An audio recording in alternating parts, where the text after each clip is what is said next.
et bienvenue à la bibliothèque Louis Aragon d'Amiens. Aujourd'hui, nous allons parler des formes d'intelligence et de l'autisme. Alors voilà, l'autisme, c'est un sujet qui préoccupe beaucoup. Il y a récemment eu un plan autisme auquel Florian a participé, on va en parler plus longuement tout à l'heure. Et ça interroge beaucoup le monde social, aussi bien en termes de traitement que de représentation, voilà, des formes d'intelligence que ça peut révéler et du rapport à l'altérité, il me semble. C'est vraiment un sujet tout à fait passionnant. Et aujourd'hui, nous recevons deux personnes, donc Hugo Oriot, qui est ici présent, qui est écrivain, conférencier, comédien, qui a écrit L'Empereur c'est moi, donc ici, un témoignage donc, sur votre enfance qui a obtenu un vif succès public, Carnet d'un imposteur, et plus récemment Autisme j'accuse, après les propos de François Fillon, il me semble que vous n'êtes pas forcément plus. Ce n'est pas lui qui m'a inspiré. Mais voilà, il vous a lancé, enfin, il a lancé déjà en chantier. Voilà, d'accord, très bien. Et donc Autisme j'accuse s'éloigne un peu plus du témoignage strict pour prendre la forme d'un pamphlet ou d'un manifeste afin de secouer la société civile et le monde politique, si j'ai bien compris. Tous ces livres ont été publiés aux éditions L'Iconoclaste et donc vous dépensez beaucoup d'énergie et de temps pour essayer de faire changer le regard sur les personnes autistes en prenant les préjugés parfois à contre-pied et en faisant preuve d'une sensibilité littéraire tout à fait intéressante à mon avis. Florian Forestier, vous êtes philosophe, vous êtes un collègue, c'est la deuxième fois que vous venez, puisque vous êtes déjà venu l'an passé à peu près à la même époque pour la fête de la science également, puisque cette conférence se situe dans le cadre de la fête de la science. Vous êtes responsable de la mission Diversité à la Bibliothèque nationale de France, co-créateur du club de réflexion le plus important, qui promeut la diversité et l'intégration par le travail, que vous pourrez présenter plus en détail si vous voulez. Vous avez récemment fait une présentation intitulée « Pourquoi l'autisme est une question totale » dans le ministère de l'Enseignement supérieur et de la Recherche et de l'Innovation. Et vous préparez également un livre de recherche philosophique sur le fonctionnement de l'autisme. Et vous avez écrit un article avec Laurent Mautron sur la philosophie de l'autisme. Voilà, comme je l'ai dit en préambule, l'autisme est évidemment une question qui nous tient à cœur, par les incompréhensions que cette typicité neurologique peut soulever, sa façon de briser les catégories classiques du jugement sur les facultés des personnes, sa façon de contredire des théories médicales ou idéologiques, selon le point de vue, comme la psychanalyse, et ce que ça soulève contre le fonctionnement social en général et à la place que l'on donne aux originalités psychologiques, psychiques, génétiques, etc. L'autisme interroge en outre la place de l'altérité, la question de la norme, et c'est ce qui me semble le plus important à traiter ici. Donc, pendant cette conférence rencontre, il s'agira de traiter avant tout du fonctionnement de l'intelligence et de ce que l'autisme peut apporter à ce débat. Donc voilà, on est dans le cadre de la fête de la science. Évidemment, la part de témoignage et la révolte que peut légitimement susciter le traitement de l'autisme en France pourra être présente. Mais le but sera quand même surtout de comprendre, dans une bibliothèque intellectuellement, plus que de façon militante, comment on pourrait le faire dans une association, bien qu'effectivement on puisse en parler. Donc la rencontre va se dérouler de la façon suivante, à peu près 1 heure, 1h10 de discussion avec moi, puis 30 minutes de questions du public, et puis une petite vente dédicace des livres avec notre libraire partenaire Martel. Alors, je ne sais pas si vous avez une réaction à ma présentation, si ça vous va, ou une petite remarque. Pas de micro, si vous voulez. Pour vous, ça va? Pour vous, ça va? Ça va, bon, merci. Bon, c'est gentil. Alors, on va peut-être commencer par une définition de l'autisme, pour savoir de quoi on parle. Donc, quelles sont ses caractéristiques principales? Est-ce que le problème de l'intelligence est absolument central dans l'autisme, ou est-ce que c'est celui de la communication ou autre, des interactions, etc. Voilà. Comment on peut démêler tout ça et qu'est-ce qu'est, selon vous, l'autisme? Vous pouvez répondre successivement. Ça marche là? Oui, c'est bon. On y va. Alors justement, c'est une question très très importante parce que il n'y a pas... là on dirait que ça marche. Parce qu'il n'y a pas juste... Pardon. Il n'y a pas de définition de l'autisme. Et c'est tout le sujet. Il y a un ensemble de caractérisations qui sont des facteurs entre guillemets diagnostiques, c'est-à-dire un certain nombre de traits comportementaux ou autres qui permettent de reconnaître qu'une personne est autiste ou pas. Mais est-ce que ces traits qui permettent de caractériser permettent vraiment de comprendre le fonctionnement des personnes et encore mieux de comprendre ce qui fait que ces personnes sont particulières? Non. Et c'est un des premiers problèmes. On a tendance à confondre ce qui permet de repérer une personne, l'autisme chez une personne, avec ce qui permet de comprendre le fonctionnement de cette personne. L'autisme, c'est avant tout lié, il y a des causes vraiment multifactorielles, mais c'est une structuration cérébrale particulière. Et cette structuration cérébrale particulière, elle contribue ensuite à ce qu'on appelle une trajectoire de développement, qui est vraiment très singulière. Alors, moi j'ai envie de dire, mais c'est un peu une image philosophique, voire poétique, le cerveau d'une personne autiste, c'est un cerveau qui est extrêmement connecté, dont les chemins de développement sont beaucoup moins tracés. Et mon image, c'est un peu... parfois, il s'agit de ce cerveau, d'une certaine manière, invente ses chemins en fonction de ce qu'il rencontre dans l'environnement. Alors, un certain nombre de personnes, il y a une vraie appropriation de l'environnement, et donc ça fonctionne vraiment très très bien. Et pour d'autres, pour des raisons qui ne sont pas bien connues, ça ne marche pas. Ce qui fait que l'autisme, parler d'autisme comme tel, ça n'a pas vraiment de sens. On parle, les définitions, enfin les classifications parlent de troubles du spectre de l'autisme ou de troubles de l'autisme, c'est-à-dire il y a un spectre extrêmement vaste qui comprend qui comprend des manifestations extrêmement variées, unies par un certain nombre de caractères, et à ce spectre peuvent être associés les troubles. Les troubles qu'il ne faut pas confondre avec, peuvent être associés, ne le sont pas toujours, et qu'il ne faut pas confondre avec l'autisme même. L'autisme est une particularité qui peut engendrer des situations de handicap plus ou moins lourdes, mais le handicap c'est toujours à comprendre en fonction de l'interaction avec un environnement. Voilà, et quelles sont les caractéristiques propres à l'autisme? Vous avez dit une généralité qu'on trouve. J'ai dit que ce sont pas des caractéristiques, il y a des traits qui permettent, d'après les catégories, de reconnaître qu'une personne appartient à ce spectre, qui sont liés à une certaine manière de communiquer, qui sont liés à ce qu'on a appelé des intérêts répétitifs ou restreints, mais c'est vraiment une triade extrêmement superficielle qui va être utilisée de manière un peu, qui va être utilisée de manière très très empirique. C'est vraiment le but est d'aller au-delà de ça.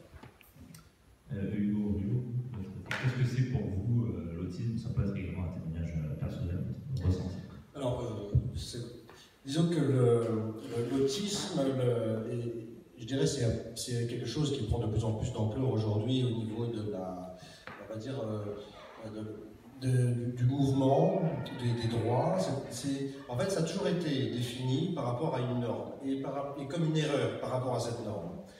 Alors que de plus en plus, aujourd'hui, des voix s'élèvent pour dire non, il s'agit d'une variante neurologique du développement de l'espèce humaine, en gros. Et c'est vrai que ces variantes, alors on pourrait les décliner en plein d'appellations qui existent.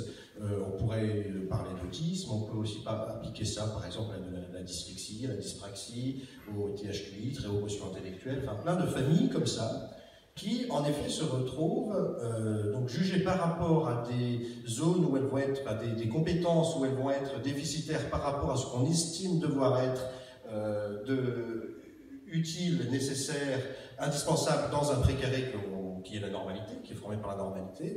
Et c'est vrai que toutes ces spécificités que j'ai citées, en effet, vont se retrouver confrontées elles vont être empêchées dans un environnement tel qu'on le connaît, à commencer par l'école, ensuite l'emploi, et donc vont se retrouver dans une situation de handicap.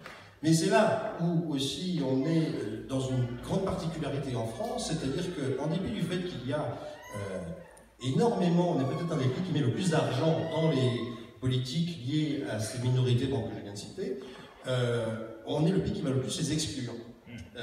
Davantage les mettre dans des voies de garage en estimant, donc sous l'appellation handicapé, alors qu'elles sont finalement dans une situation de handicap, mais ça c'est parce que nous sommes culturellement, spécialement en France, dans une vision sociale du handicap, d'une vision pardon, médicale du handicap. C'est-à-dire qu'on va partir du principe que la personne est handicapée, donc il faut qu'elle soit, soit la soigner, la réparer, la normaliser pour qu'elle puisse prétendre à vivre en dehors d'un milieu spécialisé.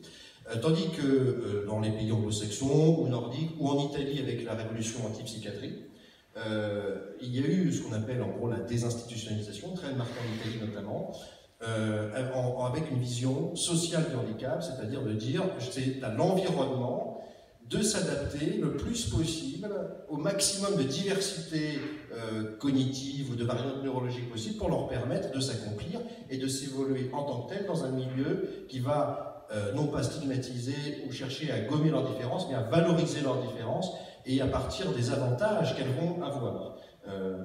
Sur des tas de domaines comme par exemple la mémoire visuelle, la mémoire auditive, olfactive ou la sensorialité, que sais-je encore, enfin beaucoup de choses où finalement en cherchant ces spécificités-là avec un autre paradigme, on peut se rendre compte que finalement ces personnes-là peuvent être, même s'ils ne correspondent pas à la définition un peu unitaire qu'on a de ce qu'on appelle l'intelligence, on va rentrer dans le paradigme des autres intelligences, des intelligences multiples, enfin voilà. Donc je dirais que, je pense que la définition qui me convient le plus par rapport à l'autisme, je dirais, aussi bien sur le plan sociétal que factuel, je dirais c'est une variante neurologique du genre humain, et qui, en l'occurrence, dans une société normative, va se retrouver dans une situation de handicap bien souvent. Alors très bien, on peut peut-être poursuivre un peu sur un point que vous avez pensé à évoquer, c'est-à-dire le problème de l'institutionnalisation, le financement des plans, enfin il y a eu un plan autisme auquel vous avez participé, vous pourrez nous en parler un petit peu plus, et nous parler également de la représentativité des autistes, qui parle pour les autistes, qui défend leur voix, si tant est qu'on puisse vraiment parler pour eux, puisque vous avez bien précisé qu'ils existent dans un spectre quand même assez large. Donc voilà, quel est le rapport entre finalement l'autisme et le pouvoir public via des associations ou des voix singulières comme vous, le plan autisme? Oui.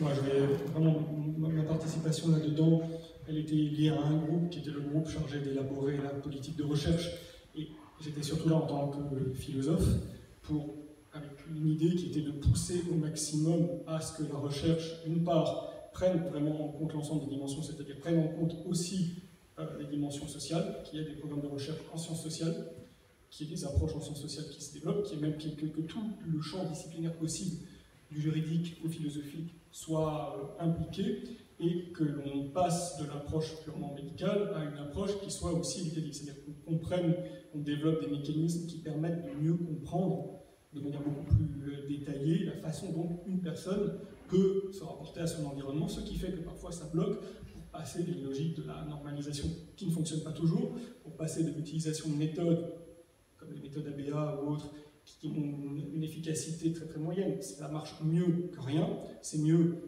que la psychanalyse qui ne marche pas du tout, mais ça a un taux quand même de réussite assez faible et des mécanismes d'action très très mal compris. L'idée c'est d'aller à une bien meilleure maîtrise de ce genre de choses pour donner vraiment, pour équiper les différentes personnes dans leur développement pour que les personnes autistes se retrouvent moins souvent dans des situations de handicap lourd. Ça, c'était vraiment ma contribution à ça, donc je ne suis pas forcément habilité à parler du reste, mais ensuite sur la situation générale de l'autisme en France, il y a vraiment, je dirais, au minimum deux aspects. Bon, le premier aspect, c'est que depuis très très longtemps, l'autisme est l'objet en France d'une sorte de querelle. D'une part, la psychanalyse, dont il est démontré qu'elle n'a absolument rien à faire dans le domaine de l'autisme, mais qui est quand même encore extrêmement présente sur le terrain, et de l'autre part, des associations qui s'opposent à la psychanalyse, mais qui sont souvent des associations de parents. Et un des enjeux des dernières années était que la parole des personnes vraiment concernées émerge.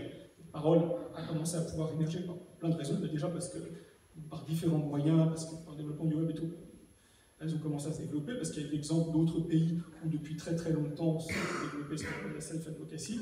Alors, c'est un processus long. Il s'agit d'abord qu'un certain nombre de voix se manifestent, et il s'agit ensuite que toutes les conditions, les constructions d'un militantisme efficace, les conditions vraiment de la représentativité, les conditions de l'action politique se fassent, et ça c'est long. est long, difficile, il y a beaucoup d'obstacles, comme partout, mais c'est bon. Et surtout, c'est ce deuxième intérêt, cet intérêt qui est vraiment celui des personnes à parler, à s'approprier d'elles-mêmes, en fait, je ne vais pas dire se heurte, mais entre dans une relation un peu, souvent d'amour et de haine, avec le combat des parents. Et, à mon avis, beaucoup plus par incompréhension que pour des raisons substantielles. Parce que, d'une part, les personnes vont dire, nous ne voulons pas, il ne s'agit pas tant de nier le combat des parents, mais de construire des conditions pour que la voix de toutes les personnes puisse être entendue. C'est-à-dire toutes les personnes, même celles qui ne parlent pas, et pour ça, il y a tout un dispositif à comprendre. Et pour ça, il faut déjà que cette légitimité soit là et que les conditions de cette légitimité soient là. Pour beaucoup de parents, ce mouvement-là inquiète, parce que ce mouvement-là est compris comme une sorte de négation des besoins immédiats, concrets que les parents peuvent rencontrer par rapport à leurs enfants. Et je pense que l'enjeu, c'est vraiment d'arriver, d'une part, à ce que la structuration de ces luttes et de ces revendications des personnes mêmes aboutissent, et qu'il puisse y avoir une convergence avec les mouvements des parents. Et pour ça, il y a beaucoup d'écueils à franchir, et pour ça, il s'agit vraiment de réfléchir aux conditions d'une véritable désinstitutionnalisation, mais qui ne soit pas une désinstitutionnalisation qui laisse les personnes qui ont des besoins immédiats sans rien, mais qui permettent de construire des conditions d'une émancipation. Hugo Oriot, vous êtes d'accord sur ce rapport entre l'autisme et le pouvoir public et les dépenses d'argent qui, selon vos dires, ne servent pas à grand-chose? Qui sont assez...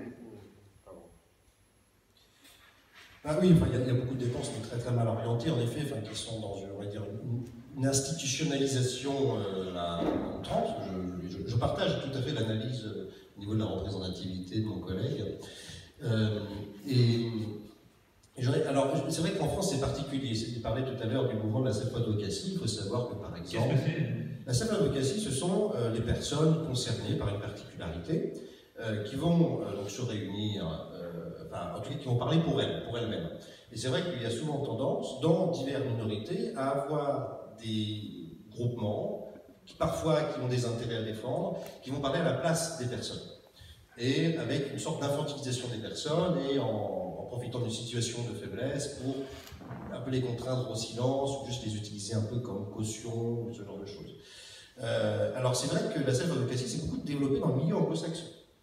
Dans le milieu anglo-saxon, par exemple en Grande-Bretagne, il y a, je crois, un an, c'est assez récent, s'est constituée une task force de l'autisme uniquement composée de personnes dans le spectre et qui a obtenu des soutiens de plus de 100 000 livres pour 2 ans et qui sont là pour faire entendre leur voix auprès des pouvoirs publics. Tout ça. En France, ça serait inimaginable. En France, on n'en est pas du tout là. Il y a quelques tentatives. Alors, vous avez beaucoup d'émergences individuelles, comme la mienne, par exemple, qui s'expriment par les littératures, les livres, les manifestes, les tribunes. Mais c'est vrai qu'il y a beaucoup d'obstacles en ce moment. Alors, j'espère que ça arrivera. Il y a eu des tentatives, mais à la constitution, on va dire, d'organismes habilités à exercer la représentativité des personnes du spectre de l'autisme, en effet. Donc il y a, mais ça c'est parce qu'en effet il y a beaucoup d'obstacles, il y a beaucoup de personnes aussi que ça n'arrange pas, parce qu'évidemment ce discours tranche avec les intérêts défendus par on va dire, les forces du passé. Et c'est vrai que les appréhensions des politiques de l'autisme en général se font toujours, comme je le disais, par rapport à la considération de l'autisme comme étant une erreur. Donc quelque chose, donc soit du côté psychanalytique ou psychiatrique, quelque chose à soigner, par le lobby médicamenteux, quelque chose il faut chercher un traitement, et par le lobby comportementaliste, à normaliser, à faire en sorte que, on part du principe, du postulat que le salut de la personne dont l'autisme est perceptible, la seule possibilité d'accepter qu'une personne du spectre vive par les autres, c'est que l'autisme ne se voit pas, en fait. Même les comportements qui ne seront pas dangereux pour la personne elle-même et pour les autres, juste sous prétexte qu'ils sont étranges et décalés, on va mettre une obsession à réprimer ces comportements-là. C'est là où il y a un souci, en effet. Alors que souvent, même du point de vue et de la recherche et de la connaissance empirique qu'on peut avoir, beaucoup de comportements qui sont des manifestations extérieures qui vont être pris comme des signes à réprimer, en réalité sont des comportements qui ont un rôle pour les personnes mêmes, pour leur développement, et il y a vraiment une interrogation très très fine à avoir au cas par cas pour savoir qu'est-ce qui permet à la personne de sortir d'une situation de handicap. C'est vraiment ça qui est en jeu. Et ça, c'est vraiment un enjeu qui est un enjeu de recherche. Mais c'est vrai que les politiques de recherche, tant que la voix des personnes n'est pas entendue de telle manière qu'elle puisse vraiment influencer les politiques publiques et les politiques de recherche, ces axes de recherche-là sont minoritaires. Mais il existe, hein, Laurent Meutron les défend totalement au Canada, par exemple. Alors, pour revenir un peu sur les préjugés qui pèsent sur l'autisme, Hugo Oriot, dans votre dernier livre, vous revenez sur la distinction qui, selon vous, n'existerait pas entre autisme lourd et autisme léger. Donc voilà, vous pouvez nous expliquer de quoi il s'agit. Vous préférez parler du spectre général plutôt que faire des classifications au sein de ce spectre. Et on pourrait revenir également sur le fameux syndrome d'Asperger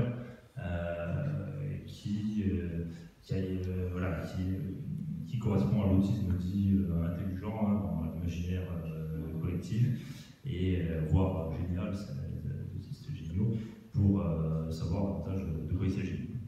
Alors oui, c'est vrai qu'on entend souvent, alors il faut savoir que ces classifications, bon, déjà, ne sont sûrement pas élaborées par des personnes du spectre, hein, c'est que on aime beaucoup classifier tout ça, donc alors on va parler souvent d'autisme, vous entendez souvent parler d'autisme de bas niveau et de haut niveau. Autrement dit, autisme lourd, autisme léger. Bon, alors, déjà, bon, il y a beaucoup de personnes qui pourraient affirmer ça. C'est par exemple aujourd'hui, quand on me présente, selon vous, on me met dans quelle catégorie? Haut niveau, bas niveau?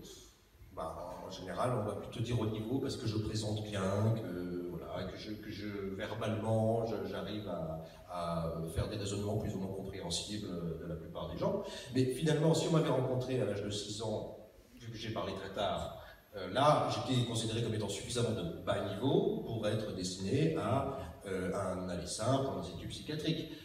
Donc finalement, tout cela est très... Et c'est là où on se rend compte qu'en fait, ces classifications, de dire de haut niveau et de bas niveau, en fait, on ne juge pas du niveau d'une intelligence, on juge du niveau de capacité à se fondre dans un milieu majoritaire.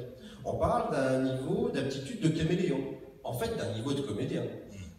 C'est pas pour rien que ensuite je me suis orienté vers le théâtre. Je me suis dit, bon, finalement, c'est mon seul salut dans cette société, donc il faut jouer. Mais c'est là où, donc, quand on va dire autiste lourd, autiste sévère, autiste bas niveau, mais niveau de quoi? Déjà, la plupart des gens pensent qu'il s'agit, y compris ceux qui utilisent ces formules, pensent qu'il s'agit d'un niveau d'intelligence pure, enfin d'un type d'intelligence qu'ils ont décidé, alors que c'est pas du tout le cas. Et on a des tas d'exemples comme ça, par exemple les autistes jugés lourds, sévères. On a encore eu un exemple il n'y a pas très longtemps, l'année dernière, un certain Nicolas Joucourt, j'ai lu un article, qui a passé son bac scientifique avec mention très bien. C'est un autiste qui ne parle pas. Donc lui, il a eu la chance sans doute d'évoluer dans un milieu qui a fait vraiment, ce qu'on peut appeler du forcing, de la pression pour le maintenir. Dans l'école, il a dû rencontrer des personnes suffisamment bienveillantes pour pouvoir y rester. Mais là, on voit encore, et on voit aussi dans le monde de la self-advocacy aux États-Unis, comme par exemple la blogueuse Amanda Bax, que je cite dans J'accuse, à partir du moment où un autiste, une personne du spectre non-verbale, qui ne parle pas, arrive à trouver une passerelle de communication différente avec son entourage, on se rend compte qu'on a accès à des pensées très complexes, à des pensées, en fait, finalement, à de véritables intelligences, mais différentes et même des fois surprenantes. Et je suis convaincu que les plus grands viviers d'intelligence très surprenantes et auxquels on aurait beaucoup gagné à pouvoir se connecter et communiquer avec, se trouvent parmi les autistes qui ne parlent pas. Et pour moi, si on doit parler d'une révolution des mœurs, une révolution culturelle au niveau de l'autisme, la révolution au niveau de la façon dont l'autisme est perçu, elle ne viendra pas des personnes comme mon collègue ou comme moi, parce qu'on nous reprochera toujours d'être justement les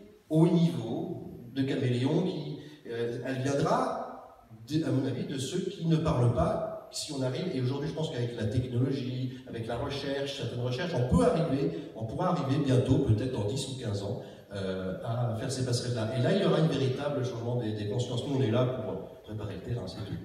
Florian, une réaction à l'autisme Asperger? Alors, il vient de m'outer par ailleurs, oui, je suis aussi concerné. En public, ça ne se fait pas normalement.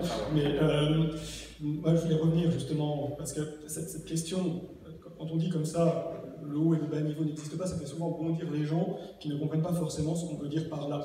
Mais pourquoi ce concept de spectre? Pourquoi cette idée de trouble de l'autisme? Pour une raison simple, c'est que toutes les distinctions qu'on tente de faire au sein du spectre, en réalité, sont très difficilement liées à des distinctions caractérisant l'autisme même.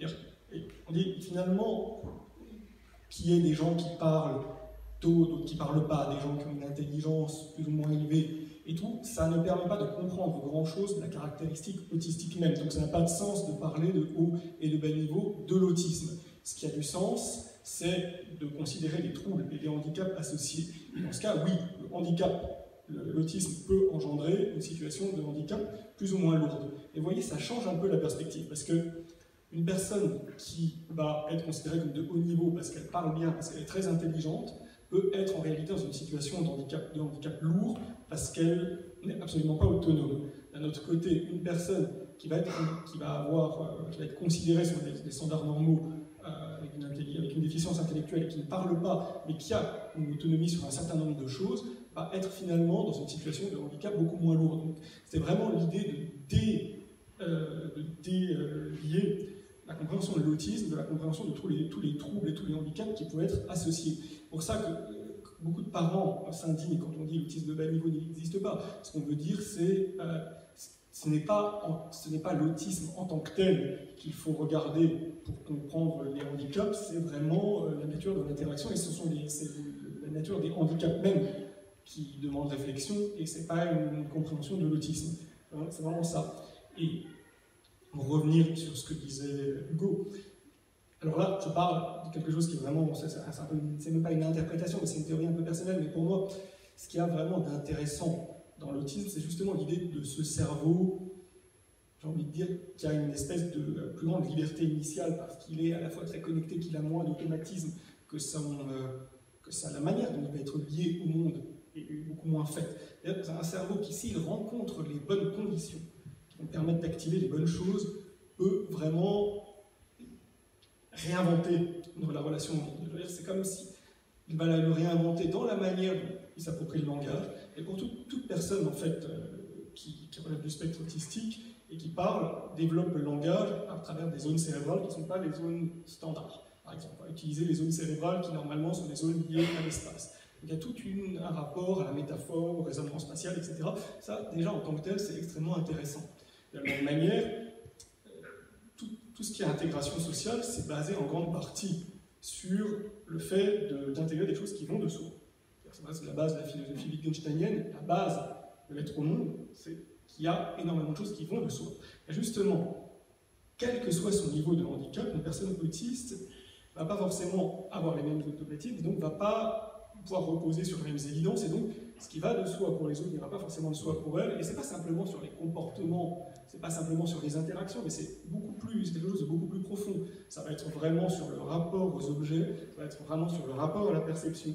Et à partir de là, c'est des modes d'être au monde qui vont presque, de fait, par leur existence, mettre de la nouveauté, faire bouger, rappeler ce qui ne va pas de soi dans ce qui va de soi. Alors pour poursuivre un peu sur cette idée et sur cette sortie du cadre, finalement, des personnes autistes, Hugo Oriot, dans l'enfant, c'est moi, vous exprimez, en vous plaçant dans l'esprit de l'enfant que vous avez été, une tendance plutôt pour le délire un peu cosmique, mondial, vous faisiez des grands gestes comme ça, en fait, en permanence, qui, moi, m'a rappelé, par certains égards, les travaux de Gilles Deleuze sur l'antipsychiatrie, dont vous avez également un petit peu parlé en Italie, et schizophrénie, qui s'oppose au théâtre familial de la psychanalyse. On a l'impression que vraiment vous êtes davantage attaché au cosmos, vraiment un petit environnement un peu restreint de la famille. Et là aussi, il y a une incompréhension assez profonde entre la psychanalyse et l'autisme, puisque la psychanalyse, visiblement, n'a pas du tout à appréhender ou à traiter l'autisme. Donc voilà. En quoi l'autisme peut être une réfutation des théories de la psychanalyse en général, et en quoi ça implique finalement un rapport au monde différent. C'est une grande question.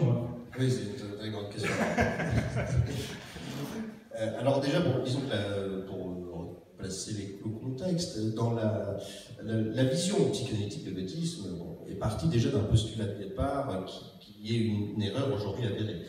C'est-à-dire que ça a longtemps été considéré comme étant une forteresse vide, donc, par le fameux livre de Bruno Bettelheim qui avait rencontré beaucoup d'échos lorsqu'il est paru, et donc où l'environnement familial, justement, les parents étaient assimilés donc à des dangers qui créaient le comportement autistique donc comme étant une conséquence de, et donc ce comportement étant vu évidemment sous le prisme d'un manquement à quelque chose qui ne correspond pas à la façon dont on doit être en société, selon les préceptes établis, majoritaires, etc., ou culturels. Et Bettelheim était parti d'exemples de personnes qui étaient sorties des camps de concentration et qui en ressortaient s'enfermaient dans une forme de mutisme. Et donc il a transposé ça au comportement des autistes en disant finalement c'est la même chose, donc il faut que je sépare ces sujets-là d'un environnement hostile. Et ensuite, on s'est rendu compte que finalement ce n'était pas du tout la même chose. Et ensuite, c'est parce que aussi les recherches au niveau cérébral ont augmenté, on a vu finalement qu'il y avait des choses très différentes et qu'un comportement de trauma, de post-trauma qui entraîne le mutisme, finalement, n'avait rien à voir avec l'autisme. On était bien dans un cas finalement de variante neurologique. Alors après, évidemment, le fait que vous ayez des zones du cerveau différentes, connectées, vous fait percevoir le monde différemment. Donc, il est vrai que des fois, je pouvais peut-être avoir des comportements un peu, surprenants, décalés par rapport à l'environnement familial. Au niveau des questions aussi que je me posais, c'est vrai que j'ai été amené à me poser des questions assez rapidement sur à quelle vitesse la Terre pouvait bien tourner, comment ça se faisait que je ne la sentais pas tourner, etc. C'est vraiment mes sujets de préoccupation. Mais évidemment, quand vous êtes dans ces sujets de préoccupation-là, dans les environnements, dans l'environnement tel qu'il était, on a tendance très vite à le prendre pour quelqu'un qu'il vaut mieux enfermer ou tenir à l'écart, si vous voulez.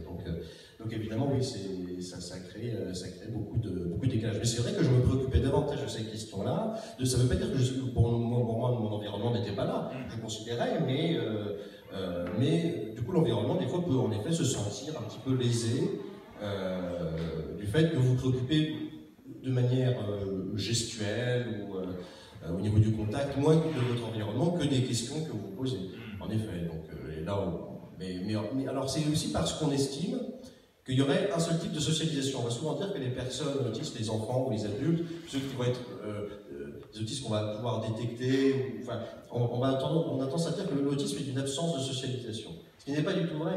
C'est une socialisation autre, une socialisation différente, qui se fait finalement avec d'autres codes, mais c'est vrai qu'il y a bien en fait une socialisation autiste. Le problème, c'est qu'évidemment, on va demander tellement à la personne autiste de correspondre aux critères de socialisation majoritaire qu'elle va y dépenser une énergie telle que certains cas, on va dire, vous voyez, il va très bien parce que justement on ne le voit pas, donc tant mieux. Mais finalement, ça va créer une dépense d'énergie telle pour correspondre à ces préceptes-là qui ne sont pas ces préceptes profonds que ça peut créer justement là des traumas ou des burn-out assez impressionnants. Et là, il commence à y avoir aux États-Unis des flopées d'études qui commencent à démontrer ça, c'est-à-dire que des personnes autistes qu'on a voulu cadrer dans un moule pour qu'elles correspondent à ce qu'on attend de la socialisation ordinaire, puisqu'on estime qu'il n'y a pas de socialisation autiste, ça crée des personnes en effet après qui ont beaucoup de problèmes ensuite. Peut-être juste un petit mot aussi sur le rhizome deleuzeien. C'est de manière un peu scientifique, il y a un certain nombre de théories qui s'intéressent à ce que l'on qualifie d'hyperperception ou d'hyperplasticité. On va dire une personne autiste, en général perceptivement, a une perception qui est moins centrée, ce qui ne veut pas dire qu'elle perçoit de manière moins ordonnée, mais qu'elle perçoit les choses de manière plus intense, on va dire un peu comme un tableau impressionniste. Et donc, spontanément, à partir de là, alors que chez la plupart des gens, cette relation un peu de suspens, c'est une relation esthétique rare qui va être créée par des circonstances particulières. Vous arrivez au sommet du Mont Blanc, vous voyez la vue autour de vous, vous êtes face à la nuit, le ciel étoilé, la loi morale kantienne, etc. Les personnes autistes vont être beaucoup plus spontanément dans ce genre d'état où le monde bourdonne, où l'épaisseur vraiment du monde bourdonne sous les objets. Alors ensuite, c'est vrai que ce type de bourdonnement, ça peut aussi être extrêmement lourd pour l'intégration de l'information. Et si c'est pas forcément une définition, mais l'idée la plus générale qu'on peut se faire de l'intelligence, c'est un mode de traitement et d'organisation de l'information. Alors évidemment, quand l'information arrive d'une autre manière, elle est à traiter aussi d'une autre manière, et parfois elle est difficile à traiter. C'est pour une personne, Gabriel Bernot, qui est un chercheur, disait que les personnes autistes sont caractérisées par ce qu'il appelle l'impossibilité à imaginer. Alors, ce qui veut dire par impossibilité à imaginer, c'est que les personnes autistes ne comblent pas l'information manquante. Elles ont besoin de faire avec l'information disponible. Et l'information disponible dans toute sa richesse. Mais ce qui fait que parfois, cette information, telle qu'elle leur arrive, ne leur permet pas de construire une interprétation du monde. C'est par exemple comme ça que Gabriel Bernot explique une bonne partie des difficultés d'accès au langage oral, en disant le problème n'est pas tant que les personnes seraient intrinsèquement incapables du langage, mais que leur mode de perception en général et leur mode de traitement de l'information leur rendrait très difficile de traiter les sons comme des mots. Et à partir de là, le langage oral ne se développe pas, et sans langage, évidemment, tout le reste est bloqué. Mais donc vous auriez des gens qui resteraient bloqués dans un stade où ils sont profondément handicapés, alors qu'ils ont des capacités de traitement, et toute l'idée serait de leur apporter une information d'une autre manière, correspondant à leur mode perceptif et leur mode de traitement. Alors pour lui, c'est par exemple l'usage de la langue des signes, en disant, si on immerge des enfants autistes qui seraient considérés comme non-verbaux dans un bain de langue des signes, dans des classes de sourds-muets, avec une méthode adaptée, ces personnes vont acquérir le langage des signes et donc vont pouvoir structurer un langage, donc une pensée à partir de ce langage-là. Et pour moi, ce sont des perspectives vraiment importantes. On va élargir un peu le sujet de l'autisme à celui de l'intelligence, puisque le thème de la conférence c'est forme d'intelligence et autisme. Donc on va parler de l'intelligence plutôt classique pour le moment, avant d'aller vers l'intelligence artificielle, dont il est question dans l'autisme, j'accuse, assez longuement. Alors qu'est-ce que c'est selon vous l'intelligence, puisque c'est vrai qu'on a tendance, le rapport entre l'autisme et l'intelligence est assez fort, autisme des faibles niveaux, autistes de haut niveau, dont les Asperger sur lesquels vous n'avez pas tellement répondu, mais qui sont considérés presque comme des génies. Ça n'existe plus, en fait. Ça n'existe plus, d'accord. La catégorie est considérée comme obsolète. Ah oui, d'accord, très bien. Donc voilà, mais c'est vrai que en tout cas dans l'imaginaire collectif, le rapport entre l'autisme et l'intelligence est assez radical. Donc selon vous, qu'est-ce que c'est que l'intelligence? Comment on la mesure? Donc il y a les fameux tests du QI, mais il peut y avoir d'autres choses. Et pourquoi, selon vous, est-ce qu'en société on accorde tant d'importance à l'intelligence contrairement à d'autres choses comme la sensibilité, etc. Tu veux répondre? Oui, alors l'intelligence, si je pouvais dire quelque chose, c'est pas toujours ce qu'on croit. C'est, je réponds par des exemples. En 2016, en Grande-Bretagne, il y a une étude qui sort sur, par exemple, la dyslexie. 4 à 5% de la population donc, est estimée étant dyslexique.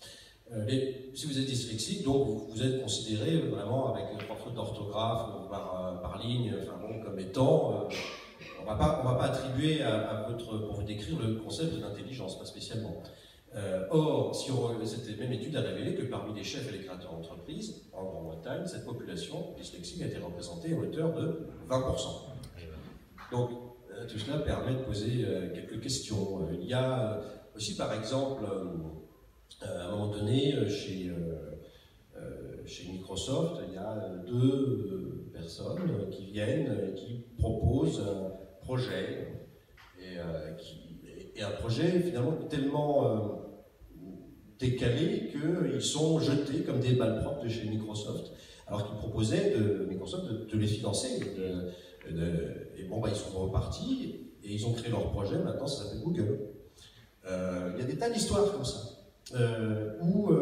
Donc finalement, l'intelligence, je dirais qu'on a tendance, mais là c'est en train de terminer, c'est en train de finir cette période-là, où finalement pour arriver à exercer une position de premier choix dans la société, parce qu'on a tendance à dire voilà, l'intelligence c'est ce qui doit mener à ça, donc il se trouvait que c'était globalement l'intelligence sociale et verbale.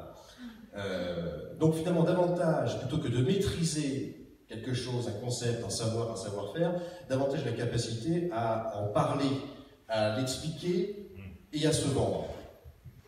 Donc si... alors là c'est en train de changer, et là notamment avec la quatrième révolution, la révolution digitale, dont on parlera après, mais qui est en train de révolutionner un peu la perception d'intelligence, dans le sens où ce ne sont plus les mêmes intelligences qui excitent les convoitises des contraintes de notre temps pour répondre aux nouveaux défis. Justement, les philosophes n'aiment pas le concept d'intelligence, ils s'en méfient beaucoup. Les philosophes, classiquement, leur concept, c'est le concept de raison. Et au XXe siècle, les philosophes n'ont pas arrêté d'attaquer le concept d'intelligence, de Bergson à Heidegger, etc. Pourquoi ? Parce que le développement vraiment du concept d'intelligence et surtout l'interprétation qu'on en a fait, c'est lié à tout un développement de la psychologie à la fin du XIXe siècle, avec le développement, on commence à essayer de mesurer tout, on commence à essayer de mesurer la réactivité à différents stimuli, et donc on commence aussi à essayer de mesurer l'efficience intellectuelle globale à partir de la capacité à répondre à certains textes. Ces tests qui seraient, disons, des prédicteurs d'une capacité plus générale à mobiliser ses capacités sur un certain nombre de tâches sociales. C'est les tests de Binet, c'est pour ça que Binet disait que l'intelligence c'est ce que mesure mon test. C'était une boutade, mais le test était un prédicteur vraiment de capacité de mobilisation sur un certain nombre de choses qui étaient censées être un prédicteur de réussite sociale. Et c'est pour ça que l'aspect normatif était extrêmement important, puisque c'était la capacité par rapport à une norme et par rapport à une moyenne et à une répartition qui permettait de faire ça. Pourquoi est-ce que ça s'est répandu ? Ça s'est répandu pendant les 2 guerres mondiales. Parce qu'à un moment donné, et surtout aux États-Unis, les États-Unis n'avaient pas d'armée dans la Première Guerre mondiale. Il leur a fallu rapidement se constituer une armée, c'est-à-dire affecter des gens, former des officiers. Et pour ça, ils avaient besoin de dispositifs très très rapides, puisque pour affecter les gens, et les tests de QI ont été considérés comme un très très bon outil pour ça, pour cette intégration rapide. Donc, il y a vraiment une idée que l'intelligence telle qu'elle a été construite dépend d'un certain état social lié à une société industrielle dans lesquelles un certain nombre de rôles sont prédéfinis. Et les tests sont liés à ça. Avec quand même une chose, c'est qu'un test d'intelligence, c'est conçu par un ensemble de sous-tests qui mesurent un ensemble d'items avec le présupposé que la réussite d'ensemble et la réussite à un sous-thème est globalement corrélée. C'est-à-dire si je suis en moyenne, en général, grossièrement, si je suis bon quelque part, je vais être bon ailleurs aussi. C'est-à-dire qu'il y aurait une certaine homogénéité des différents modes de mobilisation des capacités intellectuelles, ce qui a permis de construire le concept de QI. Alors, c'est contestable sur plein de points de vue, sur la manière dont on construit les sous-tests. Si on les construit de manière plus granulaire, on n'aura pas forcément les mêmes résultats. Peut-être qu'ils sont construits justement pour permettre cette intégration, ce qui fait qu'il y a eu énormément de tentatives d'objectiver d'autres formes d'intelligence, et là aussi, dans le cadre de la guerre, d'ailleurs, de la Deuxième Guerre mondiale, et ça, c'est les Anglais pour leurs agents secrets. Comment est-ce que je vais pouvoir très rapidement repérer des gens qui pourraient faire de bons agents secrets? Les tests de QI classiques ne marchaient pas, donc ils ont commencé à développer d'autres tests. Ensuite, est-ce que ces autres tests font plus que donner des indications? Est-ce que ça a une valeur qui peut vraiment être considérée comme corrélée à un concept d'intelligence fort? C'est pas certain. Il me semble encore que le seul concept d'intelligence qu'on peut vraiment admettre, c'est un concept un peu pragmatique et vital, c'est une capacité de traitement et d'organisation de l'information. Il y a une capacité de réagir et de créer à partir d'un environnement. Et ça a de multiples déclinaisons.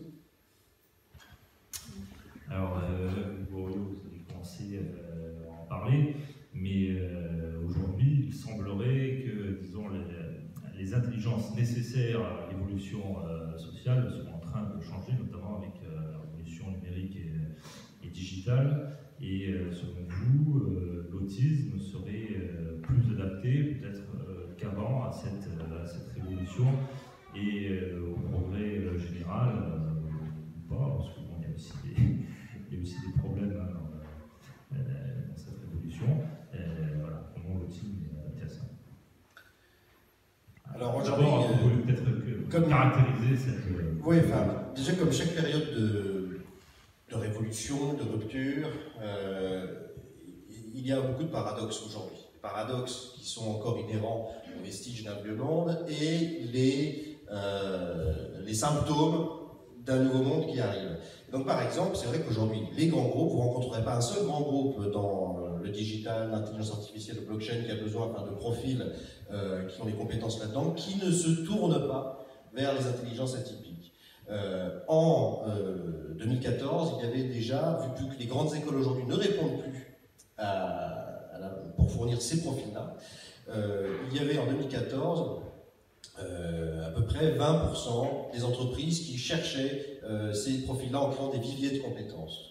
Donc des formations extrêmement rapides sur des choses très données où on ne juge pas du diplôme pour y rentrer, mais vraiment de compétences. Donc on va chercher ces compétences, y compris parmi les individus, dans des situations de marginalité, mais parce qu'on sait que notre société, notre école telle qu'elle est, n'a pas su les reconnaître. Aujourd'hui, ces sociétés-là, ces groupes à faire ces compétences sont plus de 54% à agir comme ça. Donc il y a une vraie augmentation.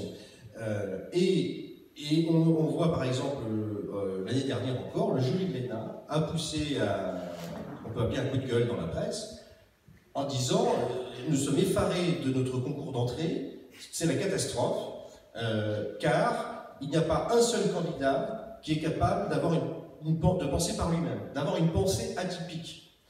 Et en effet, c'était que des pensées formatées. Mais pourquoi? Parce que dès l'école, et même dès la maternelle, les profils atypiques qui ne correspondent pas à une norme, on va les mettre de côté. On va les mettre en voie de garage. Donc, vous faites des personnes qui soit passent au travers des mecs du Félène et sont au prix d'être obligés de se conformer, et donc de ne plus d'avoir le moindre symptôme qui soit visible pour avoir le droit de vivre dans la société, et d'autres qui vont se retrouver dans une situation marginale, et voire d'autres qui vont se retrouver en hôpital psychiatrique ou dans des instituts spécialisés. Et il se trouve que ces profils-là, aujourd'hui, sont, par exemple, vous êtes dans la Silicon Valley, Microsoft, Google, tous les ans font des recrutements spécialisés pour orienter sur la population autiste. Si vous n'êtes pas déterminé comme étant autiste, vous ne pouvez pas rentrer, concourir, si vous voulez. C'est ce qu'on appelle la discrimination positive ici. Mais il y a des gens qui trichent leur CV pour essayer d'avoir le poste. Enfin bon, voilà, ici c'est inimaginable encore. Vous avez des gouvernements qui s'intéressent à ça. Et aujourd'hui, j'ai rencontré j'ai déjeuné avec un ami à Bruxelles il n'y a pas longtemps qui connaît très bien tous les GAFAM en particulier qui travaillent avec eux. Et aujourd'hui, la compétence managériale la plus recherchée chez les managers aujourd'hui, c'est comment on arrive à communiquer avec ces populations atypiques. Car tous les grands groupes les prennent, mais évidemment, vous avez une population qui ne rentre pas dans les critères de la pyramide de Maslow. La pyramide classique, en effet, parce que ne fonctionne pas pareil. Donc tout l'enjeu maintenant est d'arriver à, comme tout personnel, à cadrer ces personnes-là, leur faire un cadre où ils arrivent à exprimer leurs compétences en vente, mais à les cadrer, mais sans les brider. Parce que si vous appliquez le cadre qui correspond à l'idée que vous avez d'un employé type qui n'est pas l'employé que vous allez prendre, eh bien dans ce cadre, il ne pourra pas s'épanouir. Vous allez lui demander de faire des choses ou des rituels, comme, je ne sais pas, de dire quelques banalités de la machine à café pour s'intégrer dans l'entreprise, ce genre de choses, qui ne sont pas du tout, qui sont quelque chose qui vont lui demander finalement beaucoup d'efforts inutiles, et finalement à quoi ça sert, finalement, vraiment, pour créer du lien social ou ce genre de choses. Ben justement, encore un rapport dans une socialisation qui n'est pas la sienne. Donc, c'est vrai qu'aujourd'hui, avec la révolution digitale, vous avez un intérêt croissant pour ces populations-là, et on se rend compte que ces populations-là, on les a mises où? Dans des situations de marginalité, on les a enfermées quelque part, et dès l'école, on les a... voilà. Donc vous avez cette situation paradoxale, avec les grandes écoles qui ne parviennent plus à fournir, aussi prestigieuses soient-elles, les profils que l'on demande, et les grands groupes et les gouvernements qui courent après ces profils-là et qui ne les trouvent pas là où ils devraient les trouver. Florent, est-ce que vous partagez cet optimisme quant à l'avenir un peu plus radieux pour peut-être même au-delà des autistes, pour les personnes un peu non faiblement conformistes ou là, qui ne veulent pas forcément se soumettre un tas de codes sociaux. Disons qu'à la fois, il y a beaucoup de points d'accord et j'ai une grosse réserve sur la manière dont c'est dit, à la fois sur la problématique générale, qui est vraiment la problématique de l'importance de tout ce qui est profil non conformiste. C'est quelque chose qui est à la base aussi de la création de le plus important. Donc, évidemment, je le partage complètement. Donc, le problème d'une société qui est devenue très complexe et extrêmement spécialisée, c'est qu'elle a des rituels de formatage qui deviennent tellement forts qu'au bout d'un moment, ça empêche la société de fonctionner, parce qu'elle finit par crouler sous sa propre complexité. Et donc, en effet, il y a vraiment une nécessité à désautomatiser. Et désautomatiser, ça veut dire, en effet, j'ai envie de dire, au-delà de l'ouverture à certains individus marginaux, l'ouverture à des fonctionnements collectifs qui rendent ces différents types de marginalité moins handicapantes, qui sachent beaucoup plus tirer parti des synergies et des forces collectives. Tout ce qui est la logique de l'entretien d'embauche, du recrutement, à travers des critères qui regardent un profil individuel, à travers un ensemble de forces et de faiblesses, à travers une fiche de poste, tout ça, c'est quelque chose qui, à mon avis, devrait être amené à sauter peu à peu pour aller vers vraiment des ouvertures à des recrutements, pas seulement des recrutements, mais des fonctionnements de groupe, où les forces et les faiblesses au niveau du groupe se compensent, parce qu'il y a vraiment dans cette forme d'individualisation et de formatage individuel quelque chose qui est extrêmement lourd, qui est lourd pour tout le monde et qui crée toutes sortes de situations, en plus des situations de double bind, parce que dans toutes les organisations, je connais ça très bien de l'intérieur, il y a un appel permanent à l'innovation bullshitesque et à l'atypicité, tout en restant dans le cadre, ce qui fait que les gens finissent par devenir complètement fous. Le jury de l'ENA dit ça chaque année, mais en même temps c'est une énorme blague, parce que si vous prenez le risque de ne pas être conformiste, vous avez toutes les chances de vous rétablir. Alors il y a une manière attendue d'être non conformiste, qui est le non-conformisme du très grand bourgeois qui a su tellement s'approprier les codes qu'il arrive à les déjouer. C'était des blagues qui sont les fameuses blagues de Fabius ou autres au moment de l'oral, etc. Mais il y a tout ça pour dire qu'il y a vraiment une nécessité à construire de nouvelles, à faire place à de nouvelles socialités. Et pour ça, en effet, tout ce qui est la problématique particulière des personnes autistes est vraiment très très important pour toute la société, parce que les personnes autistes, elles vont vraiment amener tous les autres à déconstruire un ensemble de présupposés, un ensemble de représentations, même un ensemble de valeurs culturelles très fortement inscrites pour pouvoir fonctionner de cette manière, je ne vais pas dire inclusive, mais justement de cette manière atypique, il faut réussir à se déprogrammer. Et autant tout ce qu'on considère comme des autres handicaps et les autres atypicités ont tendance à pouvoir rentrer dans des programmes, se protocoliser, autant une personne autiste, chaque personne autiste étant différente, elle ne peut qu'inviter vraiment à une forme de déprogrammation. Donc pour ça, il y a vraiment un effet curatif pour toute la société qui est très important. Ensuite, que ça prenne vraiment la forme de l'atypicité telle qu'elle est appelée actuellement dans les grands groupes et les grandes administrations, sachant ce qu'il en est vraiment, je ne suis pas sûr. Et je ne suis pas forcément sûr que le type de société qui serait une société inclusive, je n'aime pas le mot inclusivité, mais je ne trouve pas mieux tel qu'on l'appelle, soit forcément cette société d'innovation. Ça peut être tout à fait autre chose, ça peut être une société qui fonctionne vraiment sur d'autres valeurs, ça peut être une société qui a des modes d'organisation totalement différents, qui ne soit même plus forcément une société de la production. Donc je me méfie de tout ce qui risque d'enrégimenter l'atypicité dans le maintien d'un système. C'est pour ça que j'ai à la fois ce grand intérêt et ces réserves. Mais je souscris complètement au rôle comme poil à gratter que ces personnes vont avoir. Alors là encore, avec l'idée que derrière, c'est pas simplement des personnes qu'on va saupoudrer comme ça, c'est tout un mouvement qui se structure, qui essaie de se doter des instruments pour avoir une valence politique. Ce qu'on appelle la neurodiversité. La neurodiversité, quelque chose qui va très loin par rapport aux autres mouvements dits de minorité, parce que ça demande de pousser la déconstruction beaucoup plus loin. Ce n'est pas quelques stéréotypes, c'est vraiment les modes d'incorporation des rôles sociaux, les modes d'incorporation des comportements, c'est vraiment à la racine de la socialisation même qu'elle joue. Très Très bien. Alors, on peut revenir peut-être sur les aspects un peu plus neurologiques de l'autisme et ses rapports peut-être privilégiés avec l'intelligence artificielle sur laquelle Goriot vous insistez dans votre dernier livre. Alors, bon, c'est pas forcément tout à fait familier pour tout le monde. On pourrait peut-être rappeler ce que c'est que l'intelligence artificielle. Bon, voilà, à travers la révolution numérique, la façon dont elle bouleverse l'ensemble du monde et de quelle manière, finalement, dans le rapport au monde des autistes, il y a une facilité plus importante à s'approprier le fonctionnement de l'intelligence artificielle et de mieux la mettre à profit pour la société en général. Alors, pour résumer les choses et qu'il n'y ait pas de malentendu, ce serait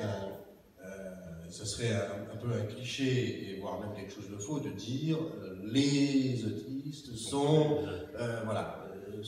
plus en accord avec l'intelligence artificielle, etc. Par contre, de dire que parmi les profils de personnes, parmi les personnes les plus à même qui en sont les créateurs et les artisans, que parmi elles, il y a beaucoup de personnes qui se situent dans le spectre de l'autisme, ça, c'est pas tout à fait faux. C'est même assez... quand vous regardez la Silicon Valley, par exemple, vous avez pas mal de patrons de GAFAM ou de grandes personnalités. Oui, Zuckerberg serait autiste. En tout cas, il n'a jamais contredit. Il n'y a jamais eu de démenti publié à ce niveau-là. C'est un best-seller vraiment aux États-Unis qui est Neurotribe, qui explique ça. Bien sûr. Qui n'a pas encore été traduit en France. Malheureusement, oui, c'est vrai que ça devrait être traduit. Et c'est vrai que oui, vous avez expliqué ce phénomène-là. Et puis bon, l'intelligence artificielle, moi je ne suis pas un spécialiste de l'intelligence artificielle. Je parle de ça au niveau du phénomène sociologique et comment il s'implique par rapport à la question de l'autisme, particulièrement en France, là pour le coup, que je connais assez bien. Mais l'intelligence artificielle, c'est des mathématiques finalement. Ce sont des algorithmes qui vont, en l'occurrence, remplacer certains métiers, en créer d'autres, et qui servent à créer, on va dire, des moteurs afin de simplifier certaines tâches. Et il y a plusieurs niveaux. Mais alors, vous n'avez pas aussi d'autres paramètres dans les mathématiques. Vous avez l'intelligence artificielle, vous avez la blockchain aussi, dont tout le monde, qui commence à émerger maintenant. Vous avez les questions de cybersécurité aussi, ce genre de choses. Et donc, il se trouve que les profils, en effet, recherchés, sont souvent liés, oui, en effet, au spectre de l'autisme. Il y a un intérêt croissant là-dedans. Et ça peut être une sorte de tremplin pour cette minorité, pour prendre une part importante au niveau de l'économie, de valorisation, puisque dans la société telle qu'elle est, en général, c'est par la valorisation qu'on apporte à cette société qu'on arrive à être reconnu, à avoir le droit de prétendre être un être humain. Après, je peux le déplorer, mais moi je ne fais que constater ce qui se passe. Ça, c'est sa thèse, qui n'est pas aussi absurde qu'elle en a l'air, dans le sens où... En effet, prendre le côté exemplaire des réussites de certaines personnes autistes dans ce domaine-là, c'est un peu emblématique. J'aurais d'ailleurs, là encore, c'est très très spéculatif, mais toutes les personnes, dans l'histoire, les personnes atypiques, ont toujours joué un rôle social qui était d'une certaine manière lié à l'institution, à l'intérieur de la société, d'une certaine extériorité. Il y a eu les chamans, il y a eu la poésie, et quand on voit dans les descriptions historiques, on s'aperçoit qu'il y a des profils qui correspondent presque à des profils cliniques autistiques dans des domaines qui évoluent. À une certaine époque, c'est la peinture, c'est la musique, c'est la littérature, c'est la philosophie, c'est la science, comme si ça bougeait un peu à chaque fois pour aller dans cette espèce de lieu qui n'est pas totalement inclus dans la société, mais qui est là où la société explore un peu ses marges.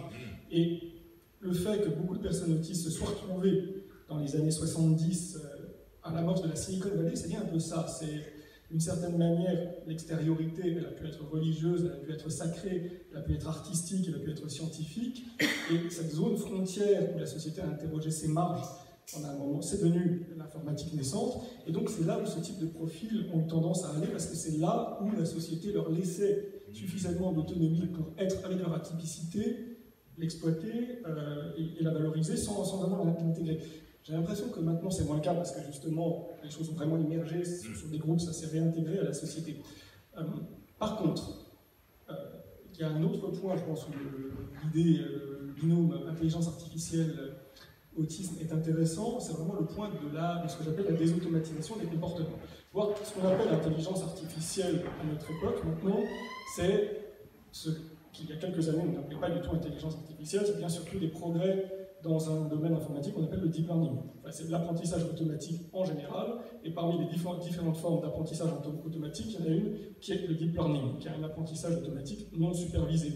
C'est-à-dire qu'on programme par un ensemble d'algorithmes, par un processus technique, ce sont des réseaux neuronaux, sans avoir une connaissance précise d'un domaine, un ensemble de traitements qui vont permettre d'extraire une connaissance très très fine à partir des données, alors que l'ordinateur a été programmé sans injection de ces connaissances. Alors que le mode d'apprentissage automatique avant, c'était on injecte des connaissances structurelles d'un domaine pour apprendre à l'ordinateur à traiter les données selon ses connaissances. Le deep learning, c'est on traite de manière endogène sans présupposer un type de connaissance, de manière presque en tâtonnant, et ça va sortir en effet des choses très pertinentes. Alors, est-ce que ça veut dire que ça sort de la connaissance? Pas forcément, mais en tout cas, ça sort des résultats très pertinents, très fins, en termes de reconnaissance de visage ou autre. Et en effet, cela, couplé à d'autres progrès de l'informatique, ça permet d'automatiser des tâches à la fois beaucoup plus complexes qu'avant, c'est-à-dire des tâches qui impliquaient avant l'articulation de nombreuses sous-tâches, parce qu'à partir du moment où on n'a plus besoin de tout superviser, donc de tout préécrire, il y a beaucoup plus de latitude dans ce qu'on peut délaisser un algorithme. Et en plus, ça le traite d'une manière dont on ne peut pas forcément anticiper les résultats. Ça a une conséquence sociale très forte, c'est que puisqu'on peut automatiser des tâches complexes, il y a beaucoup de métiers qu'on va pouvoir automatiser.